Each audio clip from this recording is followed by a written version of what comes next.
कोशिश करने वालों की कभी हार नहीं होती, ये सिर्फ एक कविता की लाइन नहीं है, बल्कि एक ऐसी हकीकत है जो आज की हमारी इस चर्चा की जान है। आज हम एक ऐसी कहानी में गोता लगाने वाले हैं जो इंसानी जज्बे की ना बिल्कुल चरम सीमा को छूती है। मतलब एकदम रोंगटे खड़े कर देने वाली कहानी। तो चलिए सीधे 1981 के सैन फ्रांसिस्को चलते हैं। आज हम क्रिस गार्डनर की उस अविश्वसनीय सच्ची कहानी को डिकोड कर रहे हैं, जहां वो बिल्कुल फर्श से उठकर अर्श तक पहुंचे। देखिए, ये सिर्फ एक आम सक्सेस स्टोरी नहीं है, बल्कि उन अकल्पनीय मुश्किलों का एक कच्चा चिट्ठा है जिन्हें पार करके कोई भी अपनी मंजिल तक पहुंच सकता है। भाग 1, सपनों का बोझ।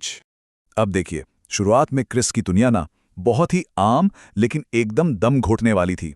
दिक्कत बहुत गहरी थी। एक तरफ था उनका भारी भरकम इन्वेस्टमेंट, वो बोन डेंसिटी स्कैनर जो बिल्कुल बिक नहीं रहे थे क्योंकि उनकी कीमत आम एक्सरे मशीन से दोगुनी थी। और दूसरी तरफ थी एक बेहद कड़वी सच्चाई। 2 महीने से घर का किराया नहीं गया था और उनकी पत्नी लिंडा घर चलाने के लिए डबल शिफ्ट में काम करके पूरी तरह से टूट चुकी थी। मतलब एक स्कैनर को बेचना मानो कोई जंग जीतने जैसा हो गया था, और इसके बिना परिवार का गुजारा बस नामुमकिन था। भाग 2, खुशी की एक झलक। कहते हैं ना, जब इंसान चारों तरफ से घुप अंधेरे से घिरा हो तो एक छोटी सी चिंगारी भी रास्ता बदल सकती है। क्रिस के साथ भी यही हुआ। उन्होंने एक दिन एक स्टॉक ब्रोकर को अपनी चमचमाती महंगी कार से उतरते देखा। उस आदमी के चेहरे पर जो सुकून और खुशी थी ना, और उस बिल्डिंग से निकलते हर इंसान के चेहरे पर जो संतुष्टि थी, उसने क्रिस को अंदर तक झकझोर दिया। उन्हें एहसास हुआ कि बस यही खुशी चाहिए उन्हें। उन्होंने ठान लिया कि वो स्टॉक ब्रोकर बनेंगे, वो भी तब जब उनके पास सिर्फ हाई स्कूल की डिग्री थी। लोगों ने उनका बहुत मजाक उड़ाया, लेकिन वो कहते हैं ना, चिंगारी अब आग का रूप ले चुकी थी। अब इस नई दुनिया में एंट्री लेना कोई बच्चों का खेल तो था नहीं।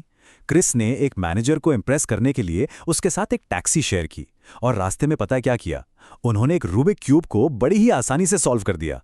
उस समय रूबिक क्यूब को सुलझाना कोई मजाक नहीं था, ये बहुत जटिल पहेली मानी जाती थी। इससे उन्होंने अपनी गजब की बुद्धिमत्ता साबित कर दी। लेकिन क्योंकि जेब में टैक्सी का किराया देने के पैसे नहीं थे, तो उन्हें वहां से भागना पड़ा। सोचिए, एक तरफ इतनी होशियारी और दूसरी तरफ ये बेबसी, क्या अजीब सा कॉम्बिनेशन था। और इसके बाद तो हालात जैसे हाथ से फिसलते ही चले गए। पत्नी लिंडा का बुरी तरह थक हार कर उन्हें छोड़कर चले जाना, फिर मकान मालिक से थोड़ी सी मोहलत मांगने के लिए खुद ही घर को पेंट करना, और फिर अचानक नो पार्किंग टिकट के चालान नहीं भरने के चक्कर में पुलिस ने गिरफ्तार कर लिया। पूरी रात जेल में काटनी पड़ी। और सबसे डरावनी बात पता है क्या है? ये सब ठीक उस सुबह हुआ जब उनका वो लाइफ चेंजिंग इंटरव्यू होना था। ये एक ऐसा खतरनाक डाउनवर्ड स्पाइरल था ना, जो उनके इस इकलौते मौके को हमेशा के लिए बर्बाद कर सकता था। लेकिन क्रिस का जो आत्मविश्वास था ना, वो एकदम अडिग था। सोचिए, वो जेल से सीधे इंटरव्यू के लिए पहुंच गए, बिना सही कपड़ों के, यहां तक कि बिना कमीज के। जब कंपनी के हेड मिस्टर मार्टिन ने उनसे पूछा कि अगर कोई बिना कमीज के इंटरव्यू देने आए तो मैं उसे नौकरी क्यों दूं, तो पता है क्रिस का हाजिर जवाबी से भरा जवाब क्या था? उन्होंने कहा उन्होंने यकीनन बहुत अच्छी पैंट पहनी होगी। और बस इस बेजोड़ आत्मविश्वास और सेंस ऑफ ह्यूमर ने पूरे बोर्ड को इंप्रेस कर दिया। भाग 3, अनपेड इंटर्नशिप की परीक्षा। हालांकि ये नौकरी मिलना तो बस एक शुरुआत भर थी, असली जंग तो अभी बाकी थी। ये 6 महीने की एक ऐसी ट्रेनिंग थी जिसमें इतने सारे लोगों में से सिर्फ किसी एक को चुना जाना था। और सबसे भयानक बात, इसके लिए एक भी पैसा नहीं मिलने वाला था, 0 सैलरी। अब क्योंकि बाकी उम्मीदवार बहुत ज्यादा पढ़े लिखे थे, तो उनसे आगे निकलने के लिए क्रिस ने कुछ एकदम एक्सट्रीम तरीके अपनाए। जैसे फोन का रिसीवर कभी नीचे नहीं रखना, ताकि पूरे दिन के 8 मिनट बच सकें। दिन भर पानी ना पीना, ताकि वॉशरूम जाने का टाइम वेस्ट ना हो। और जो काम बाकी लोग 9 घंटे में करते थे, उसे 6 घंटे में पूरा करना, ताकि वो अपने छोटे से बेटे को समय पर डे केयर से ला सकें। ये सारी जद्दोजहद सिर्फ और सिर्फ रेस में टिके रहने के लिए थी।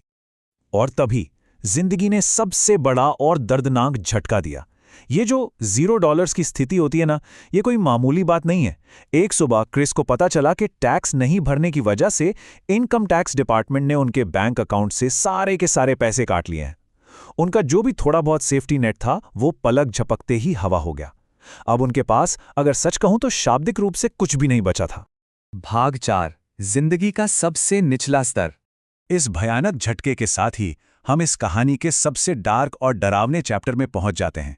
अब बात सिर्फ इंटर्नशिप जीतने की नहीं रह गई थी। अब तो लक्ष्य किसी भी तरह हर दिन जिंदा बचना और अपने छोटे से बच्चे की रक्षा करना था। जब इंसान से सब कुछ छीन लिया जाए, तो वो आखिर जाए कहां? किराया ना दे पाने के कारण क्रिस और उनके बेटे को उनके उस सस्ते से मोटल से भी बाहर निकाल दिया गया। दरवाजे पर ताला लग चुका था और उनका सारा सामान बाहर सड़क पर था। एक छोटे बच्चे को लेकर रात के अंधेरे में बेघर हो जाना, ये एक ऐसी खौफनाक सच्चाई थी जिसके बारे में सोचना भी रूह कपा देता है। यहाँ पर सच्चाई और कल्पना के बीच का जो अंतर है ना, वो सच में दिल तोड़ने वाला है। फिजिकल रियलिटी ये थी कि उस रात उन्हें रेलवे स्टेशन के एक पब्लिक बाथरूम में सोना पड़ा, लेकिन उनका वो आंतरिक आशावाद देखिए। अपने बच्चे को इस कड़वी सच्चाई से बचाने के लिए क्रिस ने एक कहानी रची। उन्होंने बच्चे से कहा कि उनका स्कैनर दरअसल एक टाइम मशीन है और वे डायनासोर के युग में आ गए हैं, और ये जो बाथरूम है ना, ये एक सुरक्षित गुफा है। जब बाहर से कोई दरवाजा बुरी तरह पीट रहा था और अंदर फर्श पर बैठे क्रिस ने अपनी जिंदगी की सबसे बड़ी लाचारी महसूस की, तो उस पल उनके सब्र का बांध पूरी तरह टूट गया। इसके बाद की जिंदगी कैसी थी? हर शाम अपने बेटे का हाथ पकड़े चर्च शेल्टर की उन कभी ना खत्म होने वाली लाइनों में खड़ा होना, ताकि बस रात गुजारने के लिए एक छत मिल सके। जब उनका वो स्कैनर टूट गया तो उसे रिपेयर करने के लिए पार्ट्स खरीदने के लिए उन्हें अपना खून तक बेचना पड़ा। खुद भूखे रहे ताकि बच्चे के पेट में निवाला जा सके। सोचिए, दिन के उजाले में वो सूट पहने एक प्रोफेशनल इंटर्न थे, और रात के अंधेरे में एक बेघर पिता जो सिर्फ जिंदा रहने की जंग लड़ रहा था। लेकिन इन सब के बीच इंसानियत और बड़प्पन का एक बहुत बड़ा उदाहरण देखिए, $5। जब पास में गुजारा करने के लिए मुश्किल से कुछ ही डॉलर बचे थे, तब इंटर्नशिप के दौरान एक दिन उनके बॉस मिस्टर मार्टिन ने उनसे टैक्सी के लिए $5 उधार मांग लिए। क्रिस के पास कुछ नहीं था, वो $5 उनकी रातों की नींद और खाने का सवाल थे, लेकिन फिर भी उन्होंने बिना कुछ सोचे अपने आखिरी $5 उन्हें खुशी खुशी दे दिए। भाग 5, अंतिम विजय। तो अब सवाल यह है कि उन सारी अंधेरी रातों, भूखे पेट बिताए दिनों और उस पागलों जैसी मेहनत का आखिर अंजाम क्या हुआ? इंटर्नशिप के आखिरी दिन मिस्टर मार्टिन ने उन्हें बुलाया, वो $5 वापस किए और एक ऐसा ऐतिहासिक वाक्य कहा जिसने सब कुछ बदल दिया। उन्होंने कहा, कल भी यही शर्ट पहनकर आना, क्योंकि कल तुम्हारी नौकरी का पहला दिन है। जी हाँ, वो 6 महीने की बिना सैलरी वाली, खून पसीना एक कर देने वाली इंटर्नशिप आखिरकार जीत ली गई थी। उस वक्त क्रिस की आंखों में जो आंसू थे ना, उन्होंने पूरी दुनिया को बता दिया कि असल में उस खुशी का एहसास क्या होता है जिसकी उन्हें इतनी शिद्दत से तलाश थी। ये कहानी हम सबके लिए एक बहुत बड़ा सबक छोड़ जाती है। कभी किसी को ये मत कहने देना कि तुम कुछ नहीं कर सकते। क्रिस ने साबित कर दिया कि अगर आपके अंदर दृढ़ संकल्प है तो आप दुनिया की किसी भी बाधा को पार कर सकते हैं। और ये कोई किताबी बात नहीं है, क्योंकि इसी मेहनत के दम पर वो बेघर इंसान आगे चलकर एक $multi-million कंपनी का मालिक बना। तो सोचिए, अगर कोई हार मानने से ही इनकार कर दे, तो ऐसा कौन सा असंभव सपना है जो सच नहीं हो सकता? हम वापस उसी विचार पर आते हैं जहां से हमने शुरुआत की थी। डरने वालों को मिलता नहीं कुछ जिंदगी में, लड़ने वालों के कदमों में जहां होता है। इस कहानी की प्रेरणा को अपने अंदर महसूस कीजिए और जरा खुद से पूछिए, ऐसा कौन सा लक्ष्य है जिसे हासिल करने के लिए बस एक आखिरी कोशिश करने की जरूरत है? हमारी आज की ये चर्चा यहीं खत्म होती है।